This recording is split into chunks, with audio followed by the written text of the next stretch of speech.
Présentée par Christelle Le Polotech et préparée par Rachel Rimmer, une émission de la Fondation pour la mémoire de la Shoah avec RCJ. Bonjour, nous recevons aujourd'hui Jean-Raphaël Hirsch, président du Comité français pour Yad Vashem et ancien président de la commission Solidarité de la Fondation pour la mémoire de la Shoah, pour son livre « Réveille-toi, papa, c'est fini », préfacé par Boris Cyrulnik, qui vient de sortir aux éditions Albin Michel. C'est un livre qui retrace en fait le parcours de votre famille, une famille exceptionnelle puisqu'elle a compté plusieurs grandes figures. Votre père, dit Djigo, qui est l'un des fondateurs de la filière de résistance, la 6e, des éclaireurs israélites de France, et après-guerre, l'un des créateurs de la sécurité sociale en France. Votre tante, Chata Simon, qui dirigeait la maison de Moissac, où étaient accueillis des enfants juifs réfugiés. Leur sœur Betsy, qui était assistante sociale à Lausée. Et vous-même, Jean-Raphaël Hirsch, puisque vous êtes le plus jeune résistant de France. Vos parents ont été déportés à Auschwitz sur dénonciation. Seul votre père en est revenu.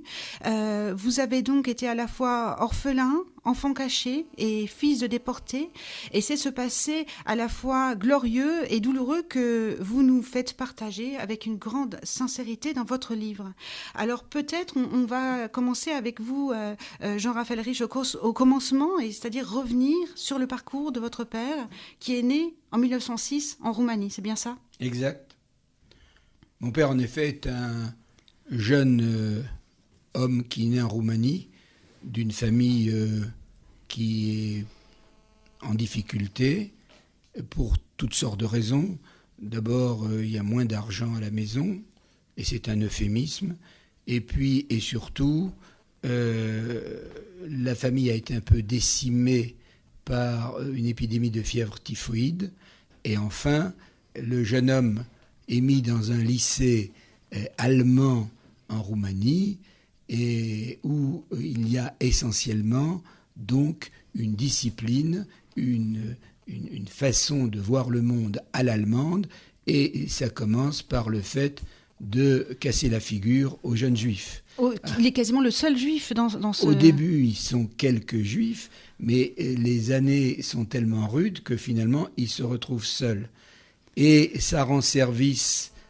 dit mon père avec humour, là, il est obligé pour faire face, et c'est le début de sa vie, pour faire face à ces Allemands antisémites qui lui tombaient dessus lors des récréations, il se met à faire avec acharnement une culture physique qui en fait un homme musculaire d'une part, mais volontaire dans son esprit, disant si quelqu'un te menace, eh bien, cogne de toutes tes forces et n'aie pas peur.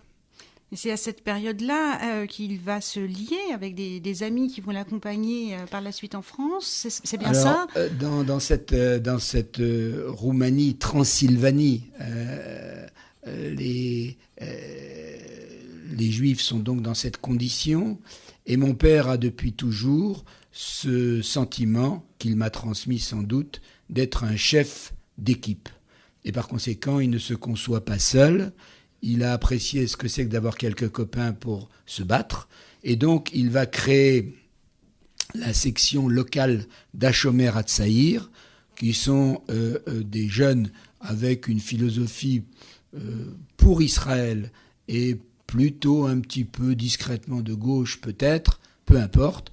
Et il va faire autour de lui une troupe. Et puis ça ne lui suffit pas. Parmi cette troupe, il prend ceux qui sont les plus athlétiques et les plus décidés, et il crée un groupe roumain qu'on appelle Barissia. Et quand il va venir en France, puisque aussi bien un jour il est assommé au cours d'une récréation particulièrement difficile, il est assommé, il est dans le coma, on l'amène à l'hôpital, et là, toute la famille et lui-même se disent ça peut pas durer, parce que la prochaine fois, ça se terminera très mal. Et alors on lui propose d'aller en Autriche, d'aller en Italie, mais lui, il veut aller vers la France des Lumières, et il essaye d'y aller.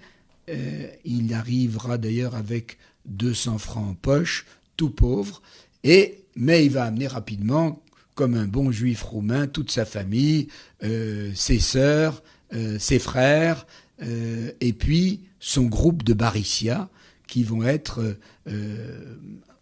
complètement autour de lui et qui vont être si spectaculaires que le fondateur des éclaireurs israélites de France, Castor Gamson, se dit, alors que le mouvement des EI vers 1926, mon père arrive vers 1924, marque le pas. Il y a eu environ peu de gens, 25 jeunes peut-être, que rassemble difficilement Castor, qui voit soudain cet homme venu de l'Est, assez rude, assez comme ça en apparence fruste, mais qui a des copains solides, et il se dit, ça va m'apporter du renfort. Et c'est la rencontre de Castor Gamson et de Sigismond Hirsch, qui sont, Castor Gamson est à l'évidence, mais peut-être parmi les tout premiers des éclaireurs israélites de France. Alors c'est ça, c'est qu'en fait, il arrive en France, il arrive à s'inscrire à l'université, en médecine, à Montpellier. Enfin, ça, je laisse les lecteurs suivre toutes les méandres de cette aventure. Mais parallèlement, comme vous le disiez, à ses études, il s'investit dans les éclaireurs israélites de France, donc avec ses compagnons de Roumanie. Et c'est très intéressant parce que c'est un moment qui va être important dans la vie de votre père. Je pense que c'est aussi une manière pour lui de s'insérer dans la vie en France, et puis ça va avoir évidemment une importance fondamentale pendant la guerre. Mon père, qui avait connu comme expérience la méchanceté viscérale, l'antisémitisme essentiel chez les Allemands, n'en attendait rien, et il était déjà prémuni physiquement pour faire le coup de poing, moralement pour tenir face à ces gens, et c'est pourquoi les éclaireurs israélites de France sont un mouvement essentiel parce que en 1939-40, ils groupent 2500 jeunes décidés et qui sont juifs sans état d'âme et qui vont sauver tous ceux des leurs qu'ils peuvent. Puis ensuite entrer dans les maquis, puis ensuite rejoindre l'armée française avec des maquis juifs proprement dits. Donc c'est un peu ce début de l'histoire des éclaireurs israélites de France, première intervention de mon père dans la communauté, avec deux personnalités radicalement différentes, puisque Castor Gamson est un homme bon chic, bon genre, bien français, bien cultivé. Issu de la bourgeoisie. Issu de la bourgeoisie française, bien qu'il ait un grand-père rabbin quand même. Il est essentiellement proche, a priori, des Israélites français. Tandis que mon père, lui, incarne le métèque qui vient de Pologne, l'étranger qui vient de Pologne, de Roumanie, de Hongrie. Et ces gens-là, dans les années 1925, sont mal reçus en France, disons-le. Ils sont mal reçus en général.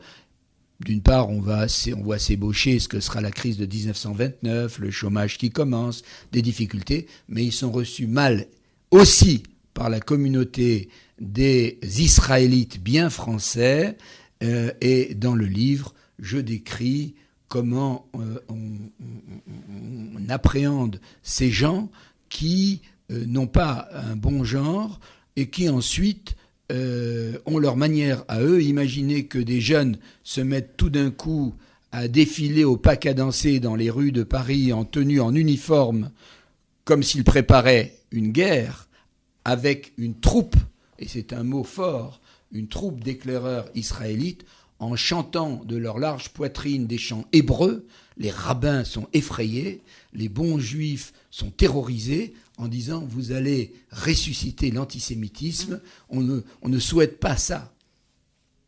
Voilà. En l'occurrence, votre père, qui est à l'origine notamment de la création de la 6e, tenait à ce que ce mouvement de résistance s'inscrive dans une résistance plus large, notamment liée à De Gaulle. C'est bien ça ? Oui, enfin là, vous allez un peu vite parce que, évidemment, la vie fait que ce jeune homme qui est obligé de vivre dans une chambre de bonne, de laver la vaisselle la nuit pour gagner sa vie et qui fait péniblement ses études de médecine, va se voir, alors qu'en peu à peu, va grimper les échelons sociaux par son mérite, puisqu'il entre dans un service de radiologie chez un patron antisémite, mais il est tellement précis, tellement à l'heure, tellement discipliné que l'antisémitisme du patron s'évanouit et qu'il le prend même comme élève préféré.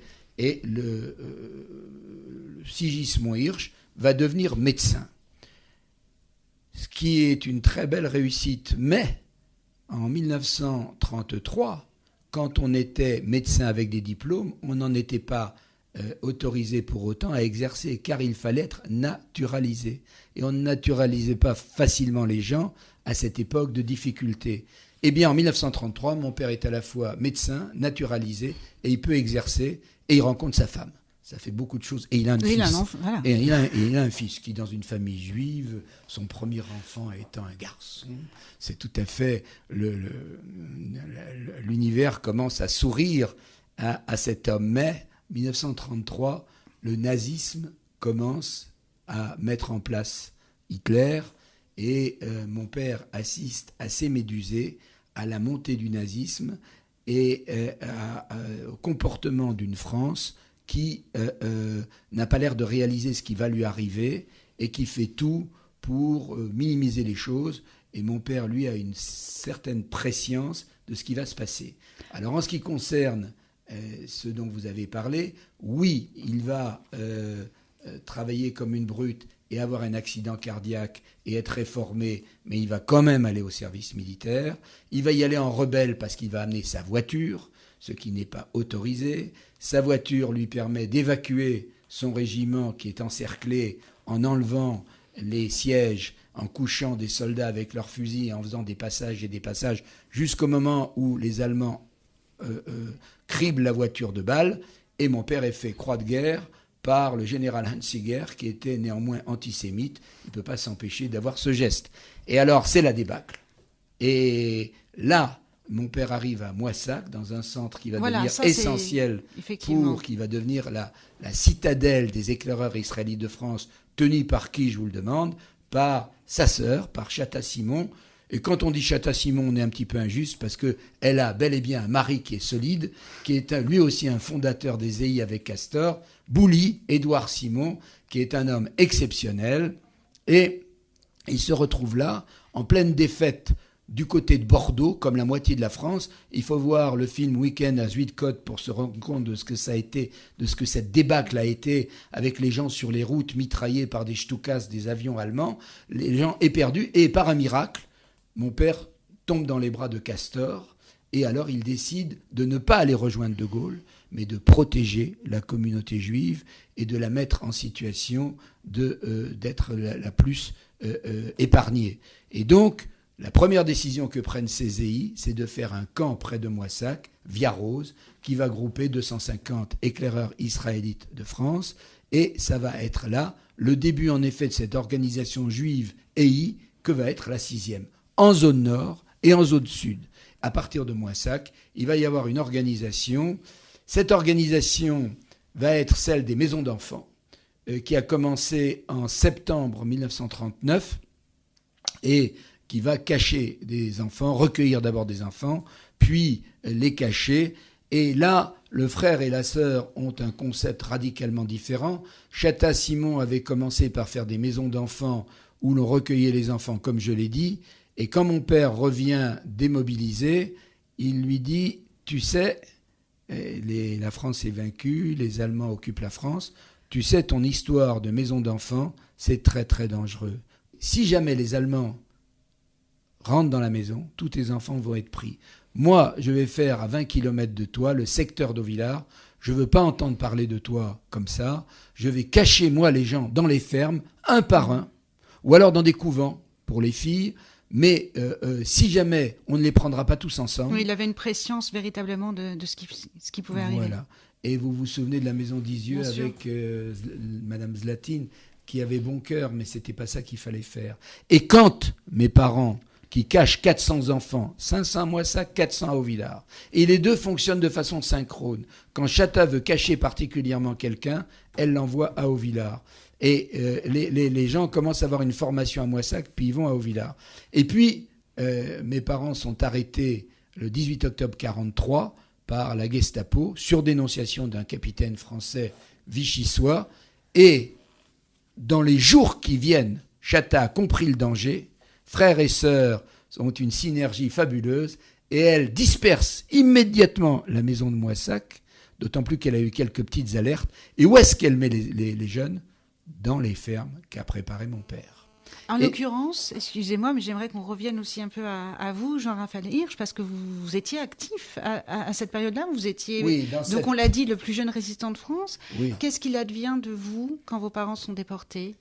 Alors, il y a une cohérence toute simple, et je n'ai guère de mérite, dans la mesure où le fait de disperser des jeunes juifs qui souvent viennent d'Allemagne, qui ne parlent pas français, dans des fermes, fait que pourquoi d'abord est-ce qu'on peut les Français les acceptent dans les fermes ? Parce qu'il y a 1 800 000 prisonniers et il y a 700 000 personnes qui vont partir au service du travail obligatoire. Donc il n'y a plus assez d'hommes pour faire marcher les fermes.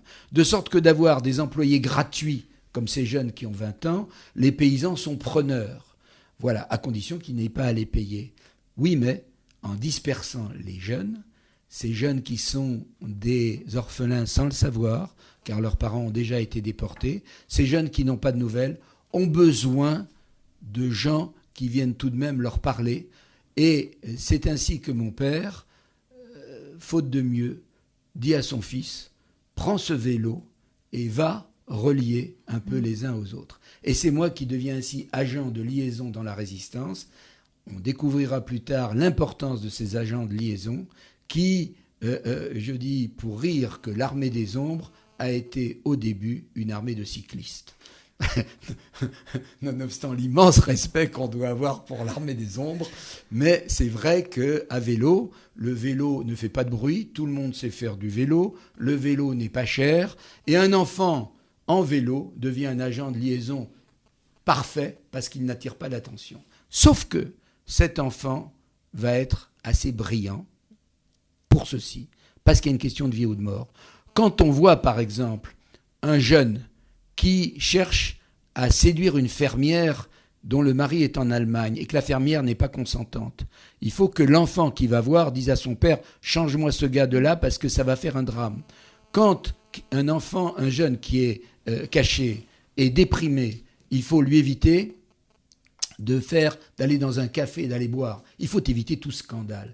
Et c'est à ce moment-là que l'enfant de 9 ans à vélo, joue en fait le rôle d'un résistant, c'est-à-dire avec des responsabilités d'homme, des analyses d'homme, et son père le suit avec une espèce de foi peut-être un peu démesurée, mais voilà. Donc, c'est ainsi que mes parents vont finir par être... mais peut-être faudrait-il lire un peu le livre pour comprendre comment on a pu cacher 400 personnes dans une région sur 4 départements, comment aucun de ces jeunes n'a été pris, et comment, après la déportation de mes parents, ils ont été regroupés dans des maquis, et ils ont capturé un train allemand, et libéré Castres, et se sont engagés dans l'armée française. Oui, les Juifs se sont battus. Non, les Juifs ne se sont pas laissés tuer comme des moutons. Les malheureux qui ont été pris, étaient désinformés, ne pouvaient pas imaginer la férocité nazie, et ne pouvaient pas imaginer qu'au XXe siècle, du seul fait qu'ils étaient juifs, on allait les gazer, on allait les exterminer. Mais c'est peut-être là où mon père, qui avait été élevé au milieu des Allemands, avait une prescience. On le voit, Jean-Raphaël Hirsch, cette énergie que vous pouvez avoir, on peut la lire également dans les mots de Boris Cyrulnik qui le dit dans sa préface, que vous êtes un exemple de résilience, lui qui connaît bien le concept puisque c'est lui qui l'a élaboré. Et qu'il a été un pur héros parce qu'il s'est sauvé grâce à son mérite, sinon il était mort comme tous les autres, et c'est par un réflexe fabuleux que Boris s'est sauvé lui-même. Donc il sait de quoi il parle.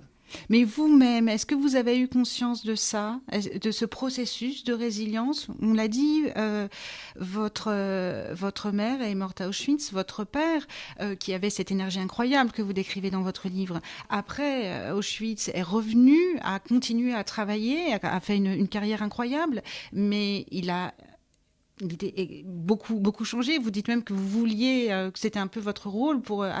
en tant qu'enfant, de faire qu'il oublie, de faire qu'il aille mieux. Ce processus de résilience, est-ce que c'est quelque chose dont vous avez eu conscience? Est-ce que c'est quelque chose que vous avez voulu? J'ai toujours eu une éducation par mon père essentiellement, qui était de dire ne te rends jamais, bats-toi de toutes tes forces et après tu ne te feras aucun reproche.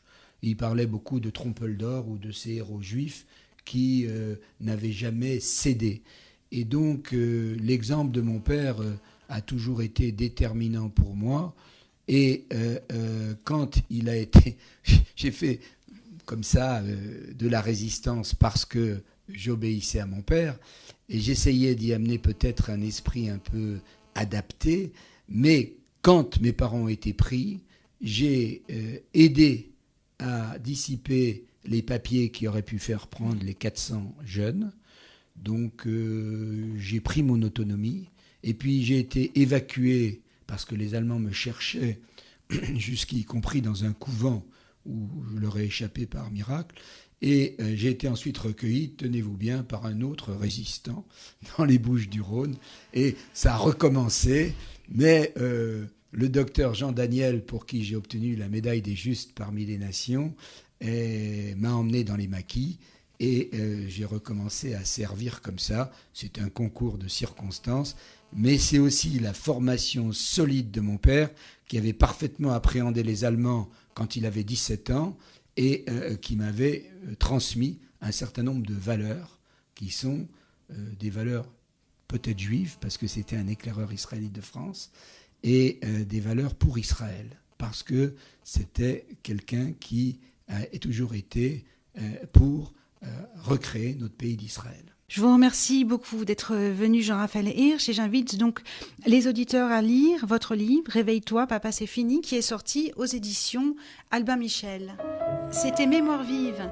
Vous pouvez retrouver l'émission sur le web radio-rcj.info ou mémoirevive au pluriel.net.